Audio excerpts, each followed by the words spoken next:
La città di Sora è stata inserita nella lista delle 20 città più belle d'Italia del 2019, stilata da Skyscanner.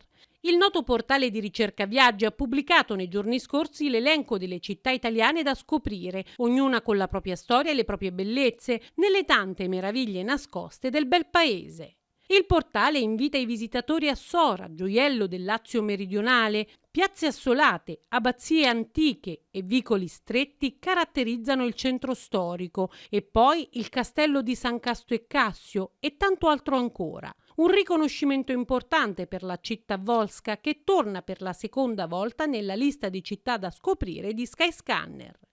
Il portale Skyscanner ha riconosciuto ancora una volta, dopo il 2016, Sora tra le 20 città più belle e più suggestive. La bellezza di questi angoli che stiamo percorrendo anche oggi dimostrano che abbiamo un valore potenziale assolutamente da tenere sempre presente. Quindi Sora è una città meravigliosa, la presenza della spina dorsale dei fiumi in un territorio pianeggiante, la collina di San Casto con tutto il patrimonio archeologico che la caratterizza, sono sicuramente delle perle che la rendono unica nel patrimonio non solo locale, ma io ritengo nazionale. Skyscanner oggi lo testimonia e questo ci rende particolarmente felici. Chiaramente il nostro compito, così come è stato per i lavori del centro storico, per i contratti di quartiere, il completamento di spazi assolutamente suggestivi e ridonati alla città, come